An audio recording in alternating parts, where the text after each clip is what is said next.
जनगण मन अधिनायक जय हे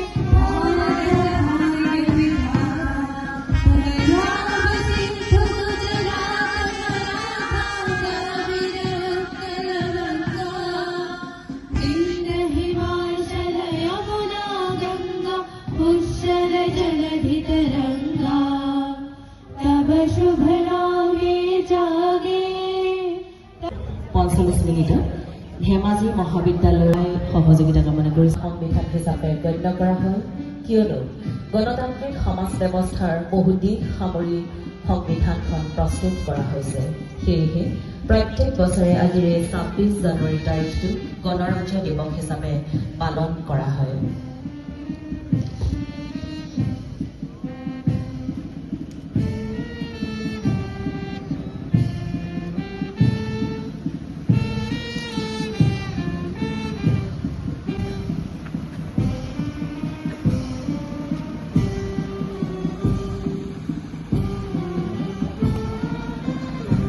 আজিৰ উপস্থিত সমূহ ৰাইজলৈ ধেমাজি জিলা প্ৰশাসনৰ তৰফৰ পৰা গণৰাজ্য দিৱস উপলক্ষে আন্তৰিক শুভেচ্ছা জ্ঞাপন কৰা হয়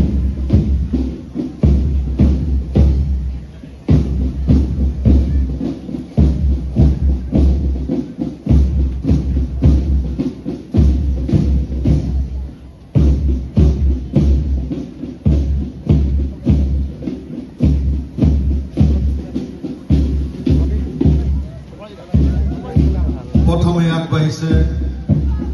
Dhemaji police arm branch and unarm branch commander Dipak Baroari commander SI Dipak বারোয়ারির নেতৃত্বত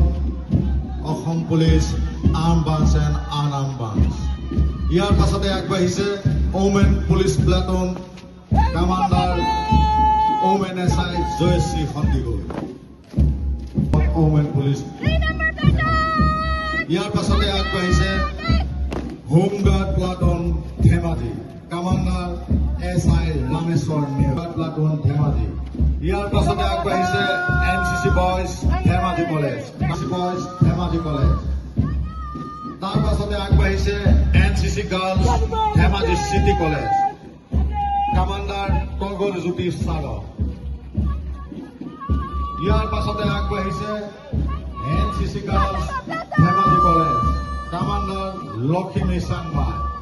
এয়া কমান্ডার লক্ষ্মী সাংবাই নেতৃত্বত NCC girls Dhemaji college team SFH school Dhemaji ইয়ার পাছতে boys team Dhemaji higher secondary school commander Chiranjib Saikia এইবাৰ আগবাঢ়িছে boys team Paramananda Himanta Dihingia boys team Kiran academy Dhemaji commander Anjan Madhab Das সদায় ভাৰত চৰকাৰৰ পৰা কিবা বিচৰা কেন্দ্ৰীয় চৰকাৰৰ পৰা কিবা বিচৰা আমি এখন ৰাজ্য আছো কিন্তু সদায় আমি এখন ডিপেন্ডেন্ট কেন্দ্ৰৰ ওপৰত নিৰ্ভৰশীল ৰাজ্য হৈ থাকিম নে ভাৰতবৰ্ষলৈ অৰিহণা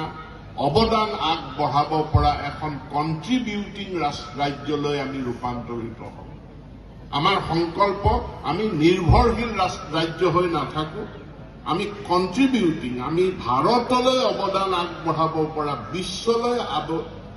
অৱদান আগবঢ়াব পৰা এখন আত্মনিৰ্ভৰশীল অসম আমি গঢ়ি তোলাৰ কাৰণে আমি সংকল্প লৈছো আৰু সেই সংকল্পৰ দিশত আমি আগবাঢ়িছো আৰু এই সংকল্প যদি পূৰণ হ'ব লাগে এফালে গাঁৱৰ দৰিদ্ৰতা আমাৰ দূৰ হ'ব লাগিব আনফালেদি উন্নয়নৰ আন্তঃগাঁথনি আমাৰ নিৰ্মাণ হ'ব লাগিব আৰু সেই উন্নয়নৰ আন্তঃগাঁথনিত আজি অসমে চমকপ্ৰদ সাফল্য লাভ কৰিবলৈ সক্ষম হৈছে ই ৰেল হওক পথ যোগাযোগ হওক আকাশী যানৰ যোগাযোগ হওক তাত আমি চমকপ্ৰদ সাফল্য লাভ কৰিবলৈ সক্ষম হৈছো এইখন ধেমাজি ইয়াৰ ধেমাজিৰে যদি মই উদাহৰণ চাওঁ এই ধেমাজিত জিলা হ'ল কিন্তু জিলা কাৰ্যালয়টো দীৰ্ঘদিন ধৰি এটা মহকুমা কাৰ্যালয়ত চলি আছে আজি যিটো জিলা উপায়ুক্তৰ যিটো কাৰ্যালয় সেইটো আছিল সাব ডিভিজনেল অফিচ বা মহকুমাৰ এটা কাৰ্যালয়। সেই কাৰ্যালয়তে ডিচি অফিচ কেইবাটাও দশক ধৰি চলি আহিল, কিন্তু আজি আমাৰ চৰকাৰৰ নেতৃত্বত আজি আমি ইণ্টিগ্ৰেটেড ডিচি অফিচ, সমন্বিত ডিচি অফিচ, 50 কোটি টকা ব্যয় সাপেক্ষে সমন্বিত ডিচি অফিচ আমি নিৰ্মাণ কৰিছো। ফেব্ৰুৱাৰী মাহৰ ভিতৰত ইয়াৰ নিৰ্মাণ সম্পূৰ্ণ হ'ব, অৰ্থাৎ এই 2026 বছৰটোতেই ধেমাজিৰ ডিচি অফিচ পূৰ্বৰ মহকুমা অফিচৰ পৰা প্ৰকৃত ডিচি অফিচলৈ সি স্থানান্তৰিত হ'ব। ধেমাজিয়ে কেতিয়াও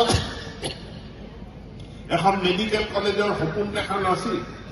কিন্তু 2017 চনত মই বিধায়ক হোৱাৰ পাছতে মাননীয় মুখ্যমন্ত্ৰীক ৰাজহুৱাভাৱে মই কৈছিলো যে ৰাইজে বিচাৰে ধেমাজিত এখন মেডিকেল কলেজ হ'ব পাৰে নেকি। সেইদিনাখনে মাননীয় মুখ্যমন্ত্ৰীয়ে কৈছিলে যে হ'ব, নিশ্চিতভাৱে হ'ব পাৰে। আজি ধেমাজিৰ মেডিকেল কলেজ আজি সম্পূৰ্ণ হোৱাৰ পথত আগবাঢ়িছে।